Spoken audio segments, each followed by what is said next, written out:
Bueno, hola chicos, les había prometido un video explicando el nuevo tema, ¿sí? Hasta ahora venimos trabajando con función lineal, con función cuadrática, ¿sí? Sé que quedaron algunas dudas, sobre todo de función cuadrática. Algunos resolvieron muy bien la actividad y otros les costó. Voy a hacer un video también de eso para aquellos que les quedaron dudas. Pero bueno, como les puse en el Classroom, tenemos que arrancar con los temas nuevos de este primer trimestre. Y bueno, el tema con el que vamos a empezar es intervalos, que es un tema que necesitamos para representar las soluciones de inecuaciones que vamos a empezar a ver, ¿sí? Entonces, primero vamos a hacer un resumen, o mejor dicho, una revisión, ¿sí? Porque este tema se ve en tercero y algo también puede ser que hayan visto en cuarto. Así que, bueno, yo les mandé, ¿sí?, un adjunto en donde tienen algo de teoría para guiarse, sobre todo en cuanto a qué es un intervalo y qué tipos de intervalos existen, ¿sí? Lo primero que tengo para decirles es que, bueno, como dice en el libro, frecuentemente trabajamos con subconjuntos de números reales que están expresados de acuerdo a una relación de orden. Como tenían, por ejemplo, no sé, todos los números mayores a -3, ¿sí? Y a estos subconjuntos los vamos a representar en una recta real y también los vamos a poder expresar como un intervalo y como una inecuación. Es por eso que yo acá en la pizarra les propongo que veamos algunos ejemplos de las actividades que yo les mandé. Las actividades están numeradas como 16, 17 y 18 y yo guardé ese mismo orden como para que ustedes no se hagan lío, ¿sí? Y se entienda bien.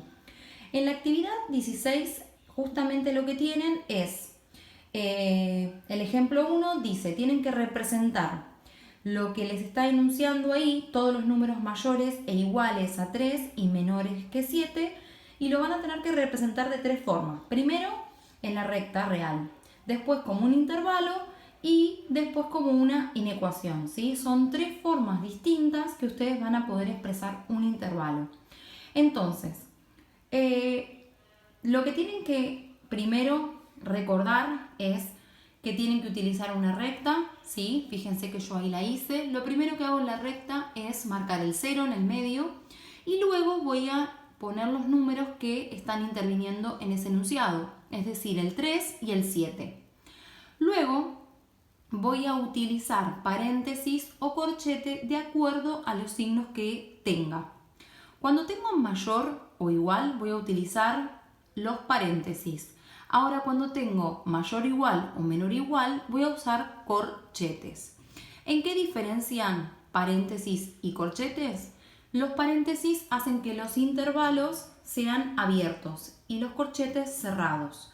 ¿Y qué diferencia hay entre un intervalo abierto y uno cerrado? Es que justamente el número que está en el extremo, si tiene un paréntesis, no está incluido. Ahora, si tiene un corchete, sí está incluido. Y eso nos va a servir para las soluciones cuando veamos inecuaciones.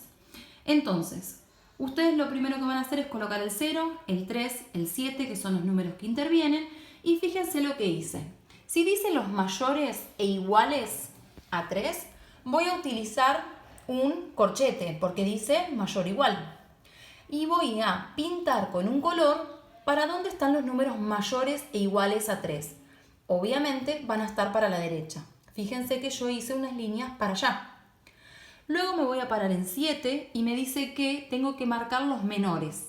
Como solamente dice menores, utilicé un paréntesis, ¿sí? Y los menores a 7 van a estar para la izquierda. Entonces, tenemos la solución de ese intervalo va a ser el intervalo 3 cerrado, 7 abierto. Ahí puse la solución, ¿sí? Fíjense cómo lo escribí. Corchete 3, punto y coma, 7, paréntesis.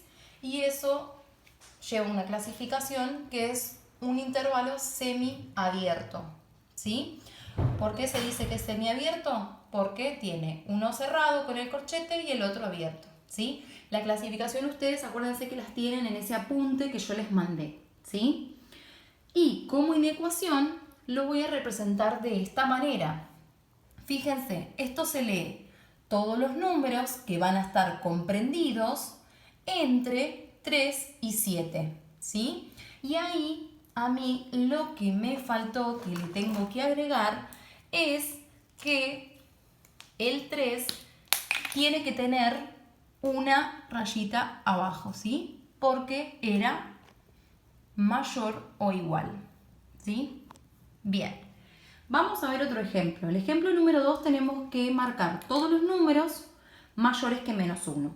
Para representar en la recta, nuevamente hacemos lo mismo. Marcamos el 0, hacemos la recta, marcamos el 0 y vamos a marcar el número que interviene, que es el menos 1.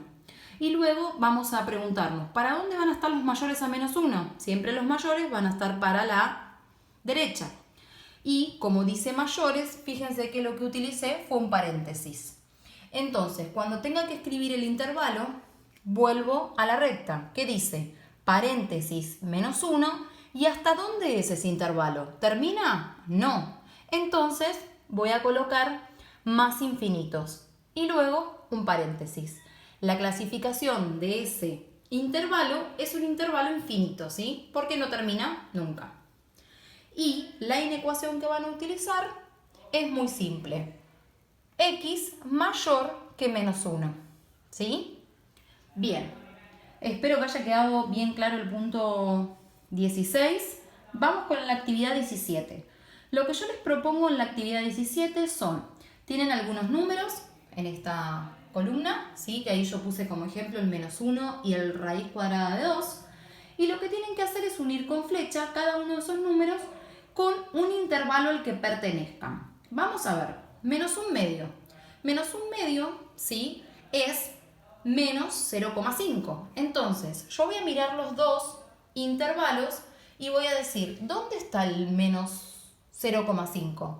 Bueno, justamente estos dos intervalos que tenemos acá, menos 1, 3 y menos 1, 1, ambos incluyen el menos 0,5. Es decir, que si ustedes eligen cualquiera de los dos, van a obtener una respuesta correcta, ¿sí? Ahora, cuando tengan raíz cuadrada de 2, es aproximadamente 1,42. Esto lo tienen que resolver en la calculadora, ¿sí? Raíz de 2 es un número irracional. Entonces, ponen en la calculadora raíz de 2 y les va a dar aproximadamente ese número, ¿sí? Obviamente que es un número que tiene infinitas cifras decimales, pero ahí hice un aproximado, 1,42. Entonces, ahora voy a tener que ver en qué intervalo va a estar el 1,42. Y fíjense, el de abajo termina en 1, o sea que no va a estar el 1,42. Ahora el de arriba termina en 3, entonces en ese sí va a estar incluido. Por eso uní con flecha de esta manera. ¿Sí? Ustedes tienen otros ejemplos en la actividad 17, pero les va a servir y se pueden guiar. La actividad 18 es un cuadro y digamos que es una nueva disposición, pero es muy similar a el punto 16. ¿Sí? Tienen algunos casilleros llenos y van a tener que ir completando todos. Vamos a hacer este, ¿sí? Tienen la inecuación, todos los números menores e iguales que menos 3. Entonces, en el intervalo, yo diría siempre que primero vayan a la recta, que es más fácil. Si yo tengo que poner todos los números menores e iguales a menos 3, voy a hacer la recta, voy a marcar el 0, voy a marcar el menos 3 y me voy a preguntar, ¿para dónde están los menores e iguales que menos 3? Para la izquierda. Entonces, utilizo, ¿sí? Y ahí estoy viendo un error que tuve. Fíjense, utilicé un paréntesis y acá decía menor o igual. Tengo que utilizar un corchete. Lo acomodo, ¿sí? Entonces, pinto los menores o iguales a menos 3 para la izquierda, ¿sí? Entonces, cuando tenga que escribir el intervalo, voy a escribir, y acá lo voy a acomodar, corchete menos 3, punto y coma, menos infinito, ¿sí? Y esto tengo que generar la clasificación, y no es un intervalo abierto, lo vamos a volver, sino que es un intervalo semi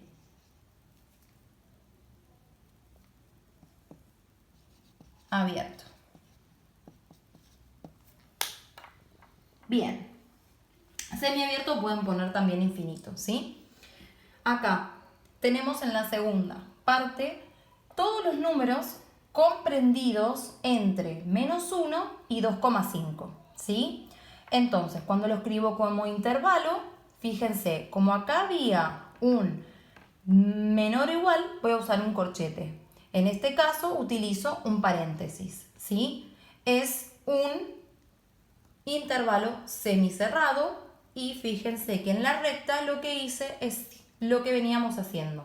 Marcamos la recta, ponemos el 0, colocamos el -1 y el 2,5 y los números que van a estar comprendidos entre esos dos son el -1 hasta el 2,5, ¿sí? Es muy similar al ejercicio 16, el ejemplo 1, ¿sí?